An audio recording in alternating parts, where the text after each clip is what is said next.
And I am very pleased to have you all here joining us this morning to talk about Senator Brian Kavanaugh and my legislation to ban gas hookups in new buildings, also known as the All Electric Buildings Act. In addition to Senator Kavanaugh, we have an incredible coalition of environmental advocates, including WEACT, New York Communities for Change, Sane Energy Project, NYPIRG, Food and Water Watch, Earth Justice, New York Geo, and Alliance for a Green Economy. This is a hopeful but urgent moment for us to be convening. Just last month, New York City became the largest cold weather city in the nation to mandate the phase out of fossil fuels in new buildings. And last week, our new governor, Kathy Hochul, made history when she announced her support for a statewide ban. These are huge breakthroughs in loosening the death grip of burning carbon on our lives, our communities, and our future. But the timeline that they each laid out fails to meet the reality of the climate crisis. In 2018, the Intergovernmental Panel on Climate Change concluded that we need to cut human emissions in half by 2030 if we have any hope of preventing global warming beyond 1.5 degrees Celsius. The threshold for preventing widespread drought, famine, flooding, economic collapse, species die-off, mass migration, and immiseration. Now, 12 years is down to 8. Buildings account for 1/3 of New York's greenhouse gas emissions. There is no path toward meeting our state's climate goals without tackling this industry. But this is also a historic opportunity because the All Electric Buildings Act will create jobs installing heat pumps, geothermal, and energy efficient materials instead of new gas pipes and boilers. It will reduce air pollution, which kills thousands of New Yorkers every year, especially in poor and working class communities of color. It will prevent deadly gas explosions, fires, and asphyxiation. It will remove the excuse of shareholder owner utilities to use fracked gas pipelines and expand deadly fossil fuel infrastructure. It will put New York on course to leading the green economy of the future. So we are saying today to Governor Hochul, thank you, but now go further. It's clear you understand how dangerous it is to continue putting buildings with gas hookups, but we need to get in with the science. Put the All Electric Buildings Act in your executive budget and show that New York can lead the way in the nation and the world. So now I'd like to turn it over to my esteemed colleague, Senator Brian Kavanaugh. Apologies, Assemblymember Brian is just joining us in a moment. He's having some trouble with getting into the Zoom, so we can perhaps kick it up to Sonal Jessel next and then bring in Brian when he joins. Great, so now I turn it over to you. Thank you, Assemblywoman, and I'm happy to be here with everyone, and thank you to Senator Kavanaugh, who hopefully will join us in a couple minutes. My name is Sonal Jessel. I'm the Director of Policy at WEACT for Environmental Justice, and WEACT is a Harlem-based, community-based organization. We have been working to fight environmental racism and build healthy communities since 1988. And we were one of the main organizations working on Gas-Free NYC, which was a great success, very exciting, along with NYPIRG, New York Communities for Change, Food and Water Watch, and all the other groups that did so much work to make that happen. We were really excited. And so now we're taking it to the state. We're really, really excited that this bill is introduced, that we're able to push forward with addressing the climate crisis in a real, tangible way. Starting with new construction is what we always say is the simplest one. We all know the technology's there. We all know it's good for people's health. We all know that it will build jobs. We all know that it's going to help push New York State into this fossil fuel free economy. And those are the big reasons why we ultimately support this bill. We believe that all people deserve to live in healthy housing, and housing that is free of pollutants from sources such as a gas stove. There's apparently new studies finding that gas stoves also emit all sorts of other pollutants as well, not just NOx. So this is something that we are very, very, very interested to see. And we're especially looking at this in a way where we're really excited that we can push this bill forward for 2024, no later than that. And that we can ensure that lower income people and people of color living across New York State don't also get the energy burden from having really high utility bills, that we're addressing energy efficiency and that we're working towards ensuring that people have affordable, safe, healthy homes. So we're really, really excited for this bill. And thank you so much, Assemblywoman Gallagher, for giving me the time. Thank you all. Thank you so much. WEACT is such an important partner in this work. And I do want to mention that we have quite a few other organizations that are joining us in pushing for this bill. Mothers Out Front, 350 NYC, Renewable Heat Now, and Sierra Club. Thank you all for joining us. We are really excited about the possibilities here. So now I'm going to turn it over to my Senate sponsor, Senator Brian Kavanaugh, to say some words about this bill. Hi, everybody. Sorry, I'm a bit late. I am quarantined at the moment, so I had a little bit of technical difficulties getting on. So, but feeling okay. It is great to be with all of you, and really, great to see such a wonderful coalition behind this bill. And again, coming off the success that was just mentioned at the New York City level, it really is, a terrific victory that we already have legislation that has passed the City Council. But we know that climate change, of course, is a global issue, and New York's contribution to climate change is statewide. And the Climate Leadership and Community Protection Act set very ambitious goals for our state. It is the strongest piece of legislation in the country statewide, thanks to many of the groups that are behind this push today. But we are just gathering today to urge the speed in two senses. First of all, we want, as rapid as possible implementation. Our bill takes a slightly different approach in that it does have some ability, if there were a building that somebody needed to be constructed and there were absolutely no feasible way to do it without fossil fuel, they might be able to do it after the date of this bill. But our sense is that, given, as has been mentioned, this technology is so readily available, that given that the state, we are going to be figuring out how to ensure that there are proper subsidies, given that the bill incorporates a study of how to make sure that this measure does not impact the affordability of housing or the affordability of energy for low-income people. We think that this is implementable statewide, and so we want as rapid an implementation as possible. Second, we want as rapid enactment of the bill as we can. We don't want to wait until the very last days. The last day of session is scheduled for the first week of June, but this is an urgent crisis, and we really think that in the next couple of months, as we're engaging in conversations about the budget and other important matters, that we should include a conversation about this and get it done. So again, I'm very excited to be kicking off the first full week of session with this group on this issue. It really is an exciting time, and I do want to particularly shout out my our assembly sponsor of this bill, Emily Gallagher, has been a terrific leader on a lot of these issues for many, many years, and has taken that great leadership and energy and activism to her position as an assembly member. So I'm very excited that she is our assembly partner on this. So thank you all. Thank you so much, Brian. I'm so excited to be joining you on this really forward-thinking bill. Next, we are going to hear from Rachel Rivera, who is a Sandy survivor, a Brownsville resident, and a New York Communities for Change member.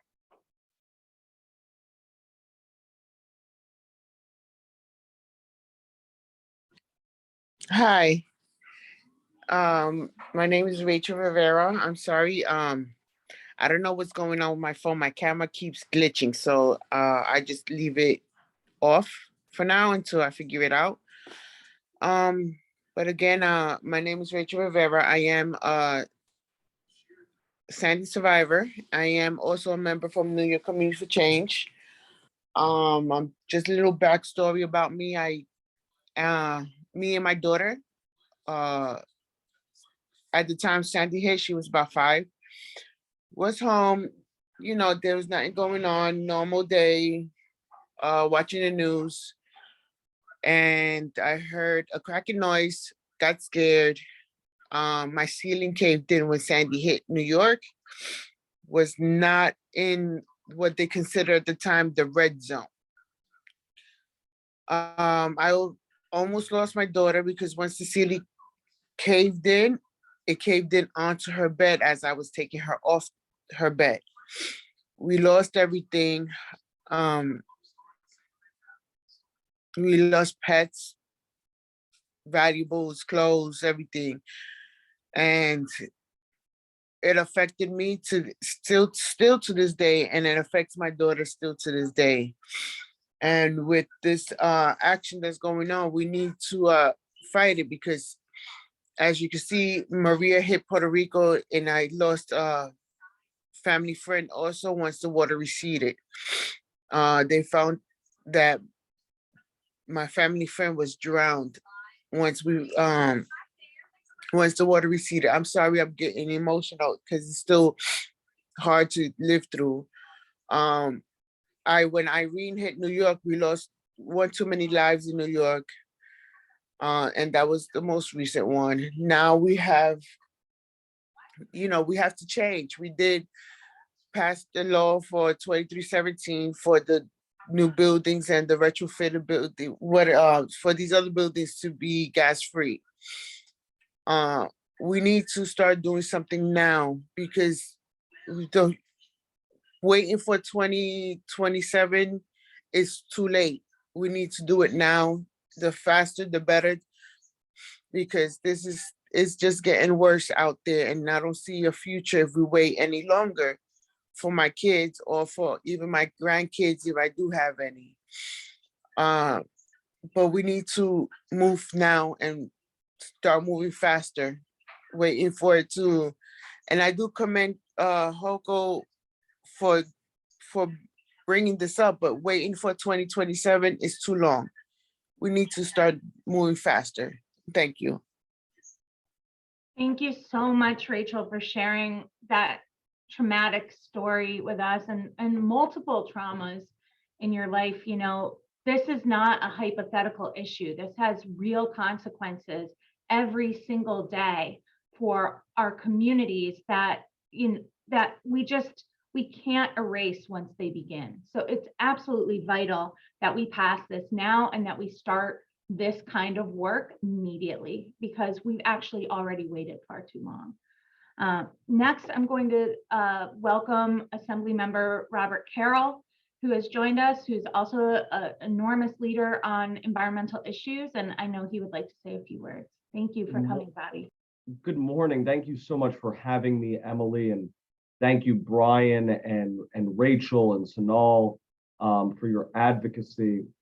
This is so important, and I'm so glad to join my colleague, Assemblymember Gallagher and Senator Kavanaugh, in lending my name in support of their great piece of legislation.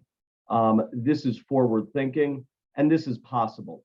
We all want to pass the Green New Deal. We all want to pass the big banner piece of legislation like the CLCPA, but we're not going to get to that promised land unless we make the small, important steps like this. We can do this right now. We can make sure that all new construction is electric, that we're not putting in gas boilers, gas stoves, that we are investing in the future right now. This is something that practically every person in New York can do. So I really commend this really thoughtful, prudent step that Emily and Brian are pushing forward. I will do my best to advocate for it in the Assembly so that we pass it before we get out of session this year. And we need to I want to echo what Rachel Rivera said, we need to put more pressure on Governor Hochul. She has been a breath of fresh air compared to our last governor, but we need to hold her feet to the fire. 2027 is just too far away. That is not actually pushing New York, and that's what New York is about. That's what big progressive blue states are about, is pushing the envelope, saying we can do a lot more, we need to do a lot more. We need to blaze the path forward for our state, for our country, for the world. I'm here for you. Thank you so much for having me. And I hope everyone stays a little bit warm today. I feel like my ears are still frozen solid from the walk up to the Capitol this morning. Thank you, Bobby. I know it's really cold, and it's, you know, the cost of using gas as our fueling source is a real reminder when it gets this cold and we see systems failing, we see fires, we see all kinds of dangerous situations that could be avoided if we switch to a different kind of fuel. So I am now going to invite Daphne Rose Sanchez, who is an executive director and a subject area expert, to share some insights with us.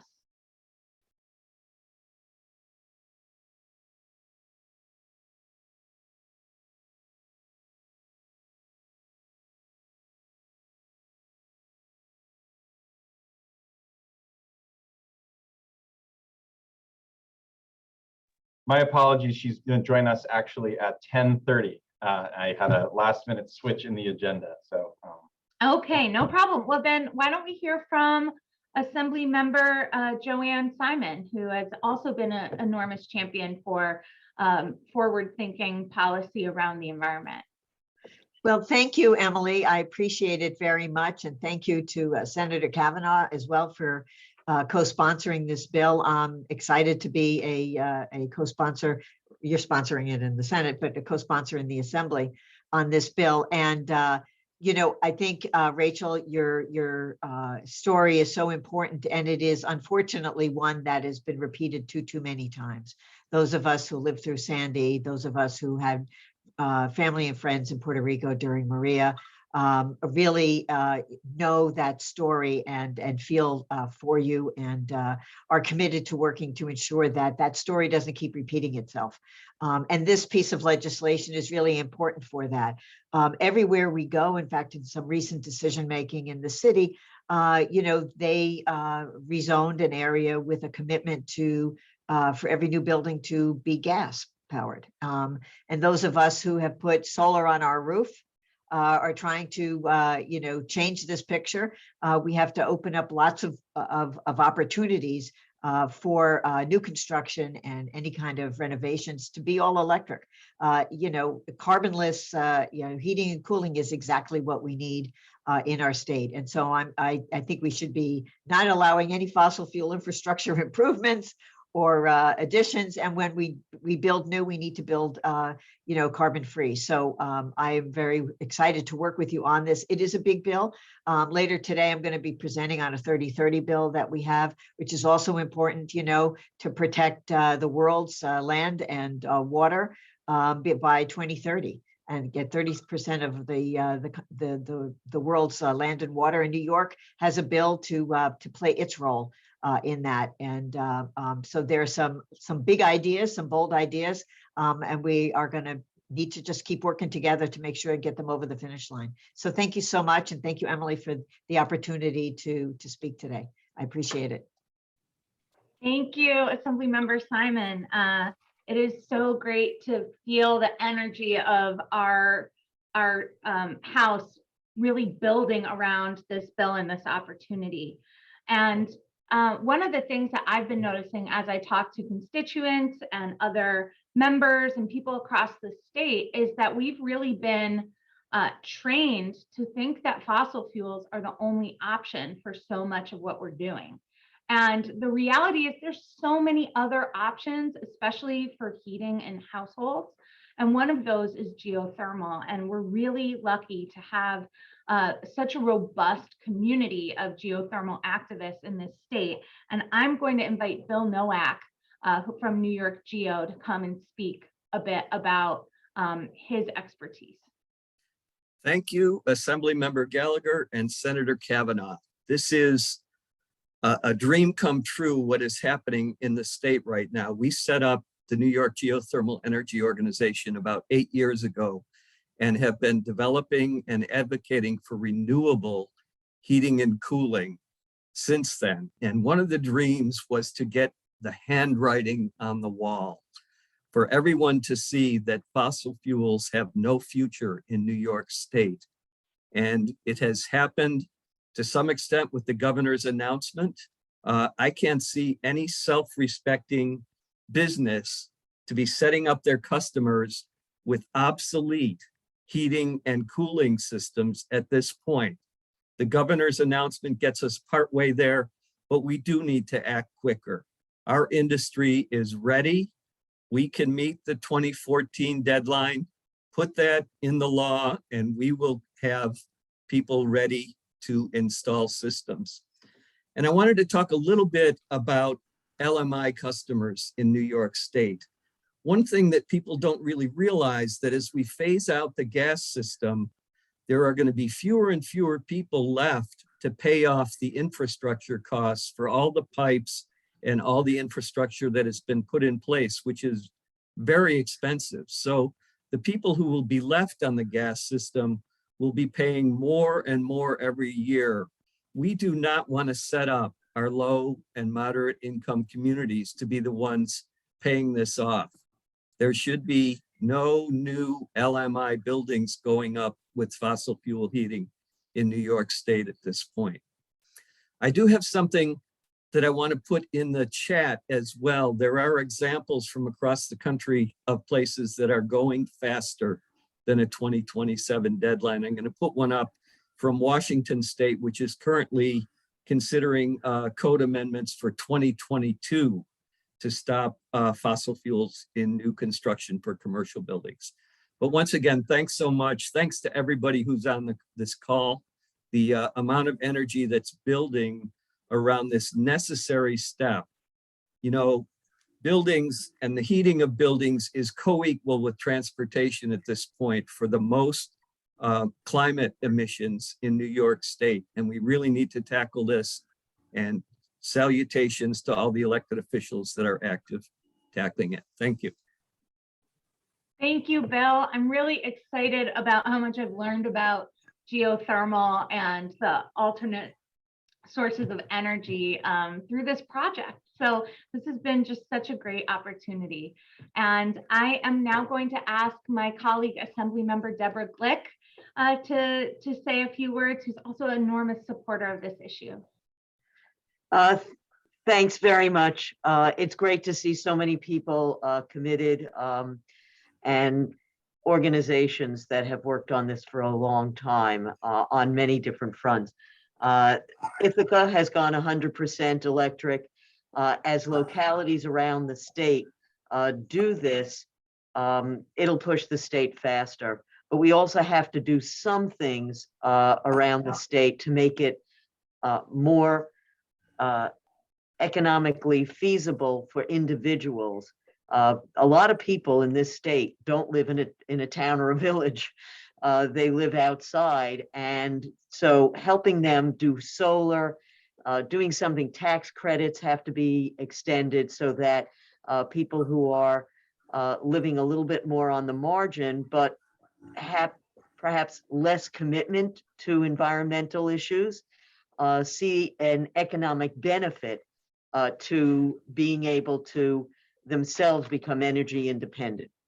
So I think that obviously the city is the dog and the dog has to move faster, but we have the tail on the dog all over the state. And so doing things that make it possible for people who perhaps are more skeptical, giving them an opportunity to help their bottom line and help their communities is also a piece of moving this faster, because we have to get everybody on board. And we have a lot of people who are either recalcitrant or skeptical, and we have to do more to help them get on board because it's to their benefit too. So thanks so much. And I would just want to say Emily and Brian have been almost a force of nature. And because of the forces of nature, we have to move a lot faster. Thanks very much. Thank you, Deborah. Thank you so much. Thank you, Assemblymember Glick. I'm going to turn it now to Avni Pravit, who is going to share more of the insight from the advocacy world. Thank you, Assemblywoman Gallagher, and we are really thrilled to be here with everyone today. My name is Avni Praveen. I'm the Deputy Policy Director for Alliance for a Green Economy, and we just want to echo all the excitement and ferocity that we're seeing here today. Alliance for a Green Economy is a 10-year-old organization. We're headquartered in Syracuse, New York, and we've been working for a safe, affordable energy system throughout the state. So since 2016, we've really been sounding the alarm bell about the need to decarbonize our buildings due to the very real risks to ratepayers and families across the state. It's also one of our biggest sources of greenhouse gases, as Bill Nowak mentioned. It's co-equal with the transportation sector. And so this bill would change that and really begin one of the most monumental tasks of our lifetimes. I think we're all here because of a sense of urgency for our climate and energy affordability crisis. And I also think that this bill appropriately addresses that urgency. As we are gathered here virtually today, families in New York are in the throes of one of the most costly winters in years. This is largely due to natural gas prices remaining high, and of course the financial impacts from the ongoing pandemic that continue to affect people's livelihoods and their wallets. And we know that these problems are not going to magically disappear, and if anything, they're going to get worse in the coming years. And I think one of the contributing factors is gas utilities continuing to build new gas infrastructure despite the very proven science that methane emissions are one of the most harmful things to our climate and also to our public health. And this contributes to utility bill increases. So we know it's not affordable for today's gas customers, and it's not sustainable for the climate. So we have to stop letting new buildings get constructed with gas and other fossil fuel systems. We know that there are cleaner alternatives available. We're clearly in the midst of a climate crisis, and the All Electric Building Act would change that. And then one more thing I wanted to touch on that's been important to us. This bill stands to improve housing conditions, but also keep electricity prices affordable, because it would actually direct 4 major state agencies to study and enact policies such that the supply of affordable housing would not be diminished, and such that electric prices are actually redesigned for affordability, something that's really important for the future. And this is so critical because we have to ensure that a transition to electric buildings is affordable.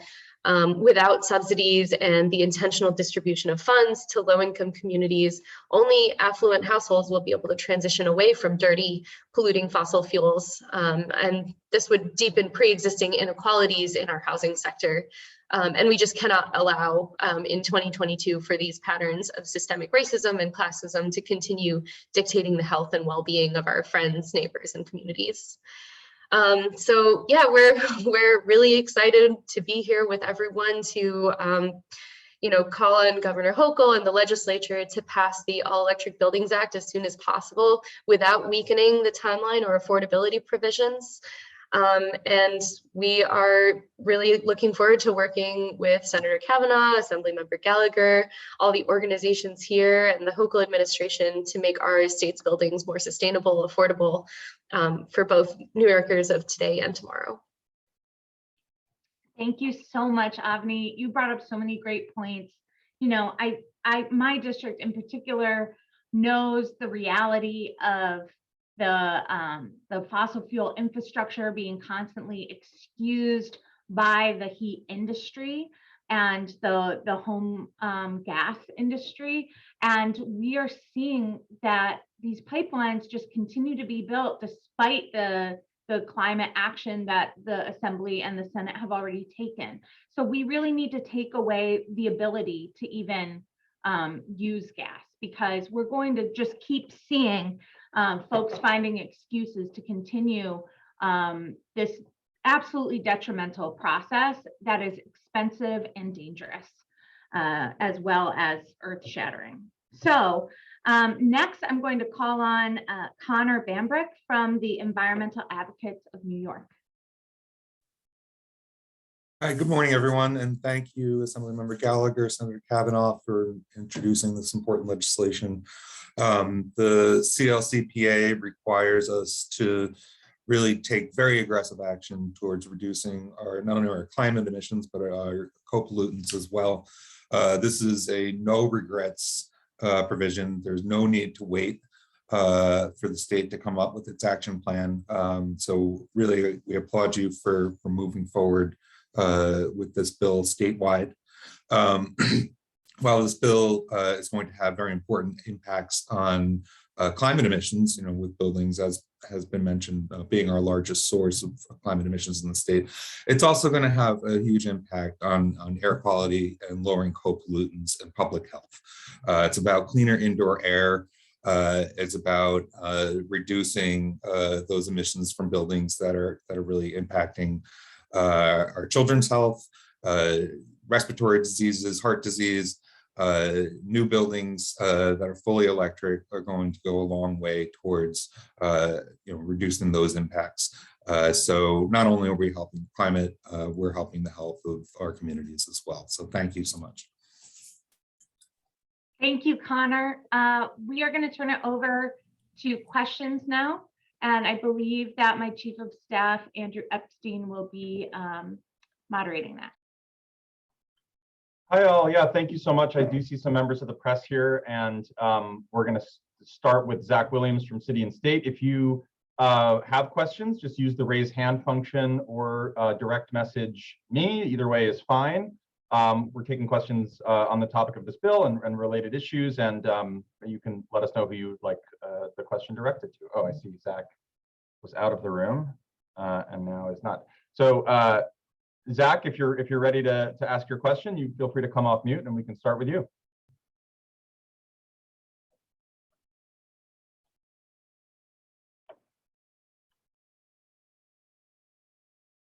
Are you there, Zach Williams, City and State? It is time for press questions. If not, we will. Sorry about that. I got disconnected. I had a quick question. You mentioned how you thought that this is for the bill sponsor specifically. What role, if any, do you feel that green hydrogen might have in heating buildings moving forward? And with that in mind, what do you make of the governor's proposals to make the state a green hydrogen hub? I'll maybe take the first step. I mean, the bill that we're talking about today is neutral with respect to non-carbon sources, non-fossil fuel sources of. So we would want to see no buildings relying on fossil fuels, and that's what the bill would require. To the extent other technologies are available, and they will evolve over time. But the basic technology of heat pumps and other electric infrastructure is already well tested and available. So we don't need any great innovation on this. Any great innovation to do this bill, and that's why our timeframes are so tight on it. But I have not had really a full opportunity to review the governor's proposals around hydrogen, so I don't want to comment on them today. I just want to, so just to be sure, then your legislation would leave it open to hydrogen gas possibly being allowed in the future. I would like to. I mean, I know there's a lot of skepticism of hydrogen as an option, but I would like to, I guess, depend on some extent sources and production of it, but I would like to. I guess we should review that more before we take a firm position. We can get back to you on that as well.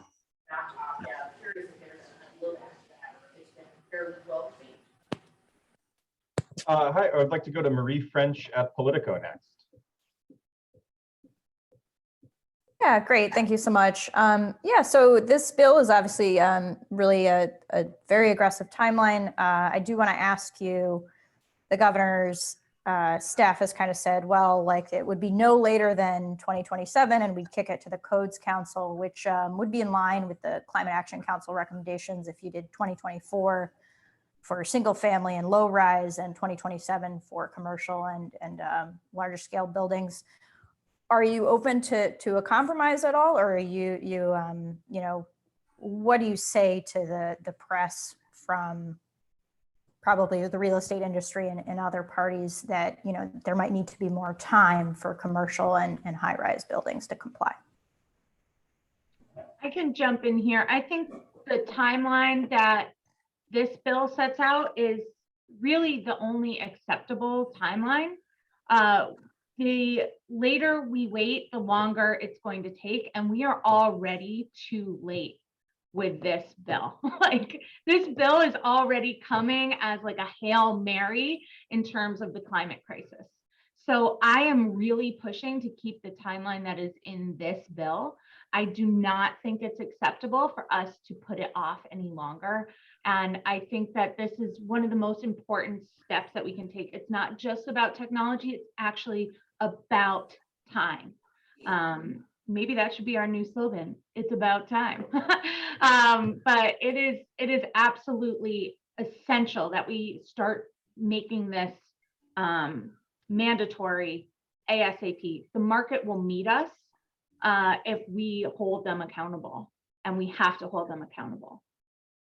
And I would just add that, you know, the basis of this bill is this real sense of urgency that Assemblymember Gallagher just so eloquently talked about. And the approach is a little different. I mean, the governor and, you know, the city have a point after which, you know, the ban is really sort of complete. It's like you can't do this kind of building at all. We are basically, the bill as we've currently written the bill, it is a very rapid implementation. It does say if somebody can make a very particularized case for why a particular building cannot be done in this way. Maybe there is some place somewhere in the state where they just don't have the electrical grid capacity and they really need to build this building. So we think that there would be rare exceptions, but having several years where it is still routine to do buildings that are fossil fueled because maybe somewhere somebody needs it, we think is the wrong approach. And our approach is to say you can't do it unless absolutely necessary, starting very soon, and then you know we'll get to the point where nobody's doing it probably at about the same time as a flat ban would. But we don't think we need to wait several years to put in restrictions because there may be some particular circumstances. We also are having conversation with contractors and, you know, builders and all that to try to understand, and also to focus on, you know, the governor and the NYSERDA recently announced funding for training of contractors and others that do implement green technology and resiliency. We think that there should be a lot more of that. We should invest what's necessary to get to this point as rapidly as possible. Great, thank you. And then my other question is sort of about, you know, the upstate downstate difference. I don't see any lawmakers from upstate on the call, but, you know, maybe the bill sponsors can just take a stab at it.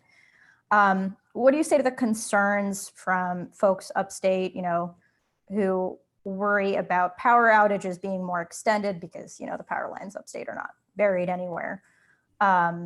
And the problem of, you know, waiting potentially days and days to have your heat turned back on if it relies solely on electric, and maybe you have a backup generator that can power the furnace, but you wouldn't have a backup generator that would be, you know, powerful enough to power a heat pump. I would say first that extended power outages are not unique to upstate. We certainly have had them in Queens, and certainly had them in Lower Manhattan during Sandy, and you know, we had the giant power outage where the entire northeastern seaboard went out. We've had them on Long Island.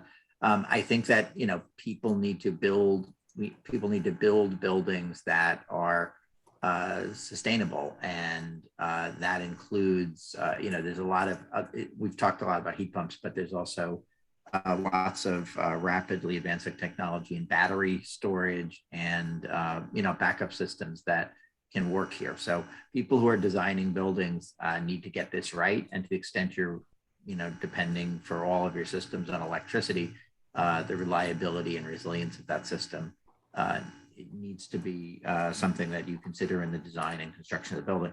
And we do need to make our, you know, electrical systems more reliable for all kinds of reasons, because we're going to rely on them more for for heat and other essentials, and also because people already rely on them for fundamental services across the state. So I don't think, it's an important point, but it's an important point that people will be depending on electricity, but we need to, people already depend on electricity enormously. Mhm. Great. And then just one last question. Are you interested in pairing this measure to, require electricity in new buildings with some stricter and more aggressive energy codes? I mean, I think a lot of the analysis and research has shown that we need to make sure that these new buildings that run on electric heat are also extremely efficient to keep down the impacts on, the electric system. Personally, as myself, as the assembly member, I really am passionate about building public renewables, and I'm passionate about expanding the opportunity for the government to control more of the electric the energy opportunities in the state. Right now, I think it is way too controlled by shareholder-driven corporations. And so I really do want to see more aggressive rules around energy, and I want to see really more forward-thinking opportunity-based bills around energy. My colleague John Rivera has quite a few around geothermal that I'm really excited about. I think that we're in a moment where energy is really taking center stage, and I'm really happy about that.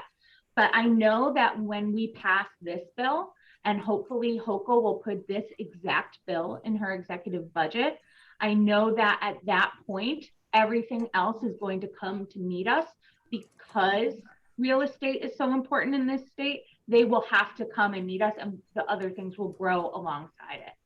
So I think this bill is a really important first step. And I believe that, if we can get public renewables available and more geothermal and more options that are connected to sustainability as energy sources, I will be very happy. And I'll just add that we do have some standalone bills that deal with the efficiency of buildings, including a couple that I believe are pending in our Energy and Telecommunications Committee in the Senate side. I'm not sure where they're in the Assembly, but I think that is an important area to focus on as well. But it is not a necessary step to pass new legislation. That is not a necessary step to do this measure that's before us, because basically people will design buildings that work with electricity if they're required to do so. Great, thank you so much. We have Kirsten Brendlin from Brooklyn Paper, but her mic is not working. So I'm just she messaged me a question that's for Bill Nowak from New York Geo. Are alternatives to gas hookups readily available and affordable right now? Do you anticipate that technology improving in the near future? I suppose this is a question that others besides Bill might have some thoughts on too, but have a few minutes on that question. And then we have Samantha Maldonado from the city. On the affordability question, it really depends on a particular site, and you would need to talk to contractors to see how that would work for your situation. There is, as Assemblymember Glick mentioned earlier, some things that are in the works that could really help with that. One is a New York State tax credit for geothermal installations, which would be parallel to what there is now for solar. It would be a 25% state tax credit, and that could really help. And the federal Build Back Better bill, which has to happen, does boost the federal tax credit back up to 30%. So there are really good prospects, and depending on your given situation, I would talk to a contractor. At this point, the state subsidizes gas. If you want gas delivered to your building, if you're building a new building, you get free pipes as part of state law. That's something that needs to be corrected. These subsidies for fossil fuels have to stop. But the affordability is promising moving forward, I have to say. And let's go to Samantha from the city. Oh, sorry. Can you hear me? Yeah, you're good. Well, I have a couple questions. One sort of builds on Marie's. I'm wondering if you could talk a little bit about how, if we're looking at new buildings to be all electric, it's not just electricity, but more efficiency, correct? Could you sort of elaborate on why that's important and maybe new construction? Emily, you want to go first, or? You can go first, Brian. Okay, I'll jump in. Yeah, I mean, the transition that we need to make across New York State and across the globe is really has like we really need to redo virtually every aspect of the way we live our lives, the way we construct things, the way we move people and goods about. So there are a lot of steps that need to be taken.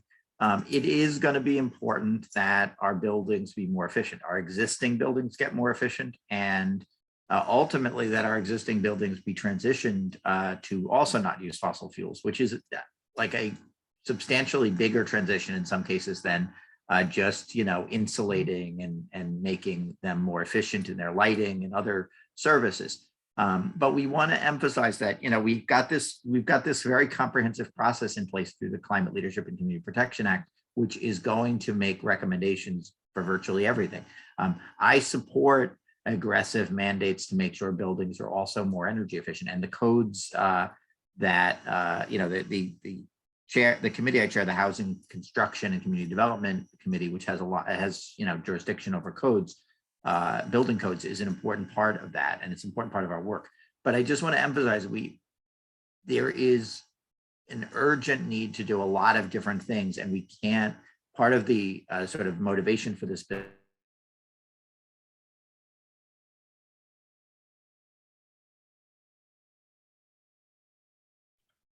I think we may have lost the senator, unless I'm the only one who's lost audio here. Can others hear Senator Kavanaugh? No. Okay. No. Apologies. I don't know if anyone else wants to jump in on this question. We have a couple other people to hear from, unless there are other press questions.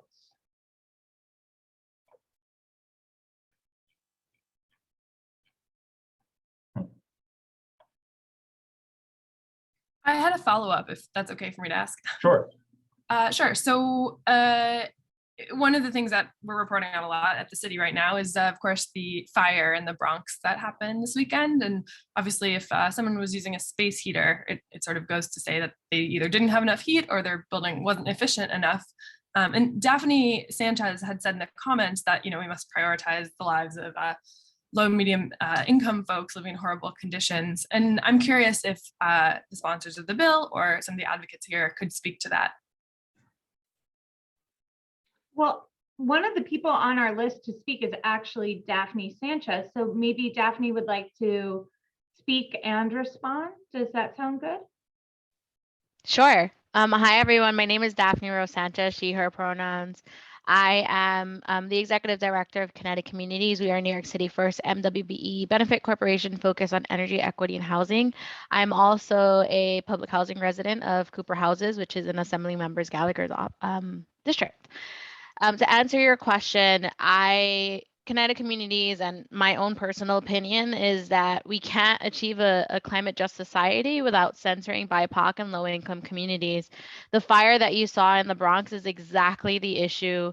The result of people ignoring climate, the result of people ignoring Black and Brown communities.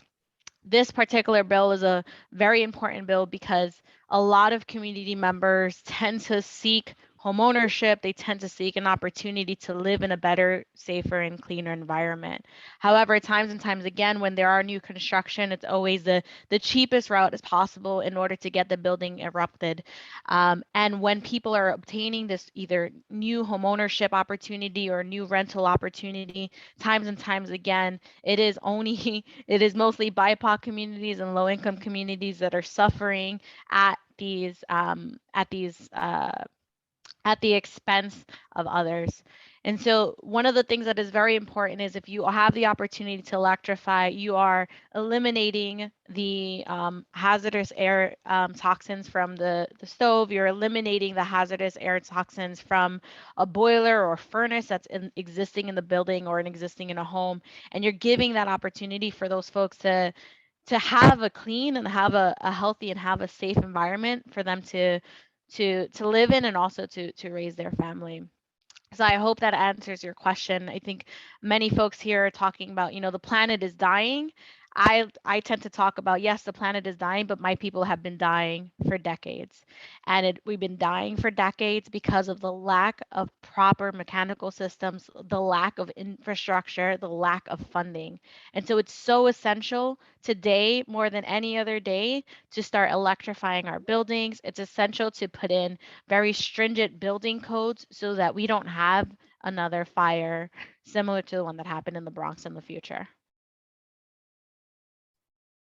Thank you so much, Daphne. That was so perfect. And you're absolutely spot on as usual.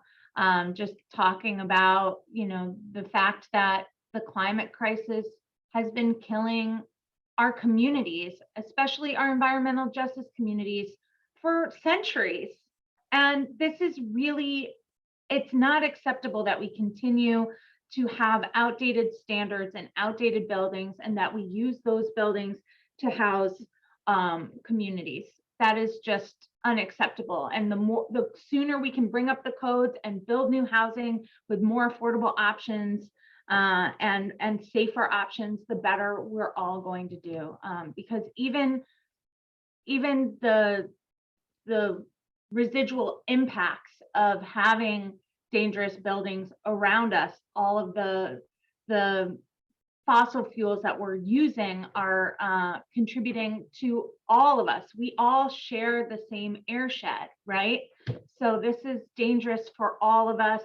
And it is most especially dangerous for our BIPOC communities who we've been, treating so poorly, and especially around environmental issues. Anyway, I'll get off my soapbox now. I noticed one of my other colleagues, Harvey Epstein from the Lower East Side, is here, and I'm wondering if you would like to speak. Sorry to put you on the spot, Harvey.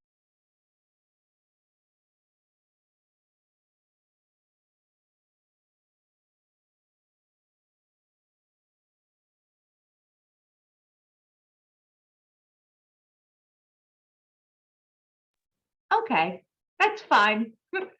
I was totally putting him on the spot. Thank you, Harvey, for those eloquent comments. Harvey's a man of few words.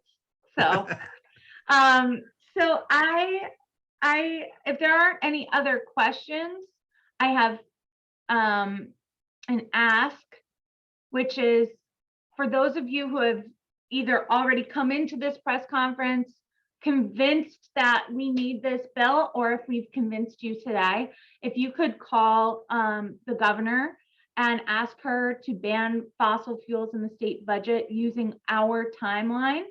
Her number is 877-235-6537. And we would love for you to participate in that push. And remember, the timeline matters. It's about time. When someone was mentioning 5 years, I couldn't help but think of that David Bowie song, 5 years, which is about the earth dying, right? And that was written quite a long time ago. So it was, an apocalyptic future that we are now living in. So let's not wait 5 years. We don't need any more chaos. We need clarity, precision, vision, and action. So thank you so much for joining us today.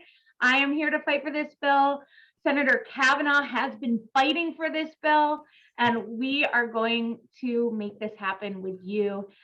So please help us out, make that call. And I'm looking forward to seeing you all in our geothermal or air pump buildings and getting it done. Woo! Woo!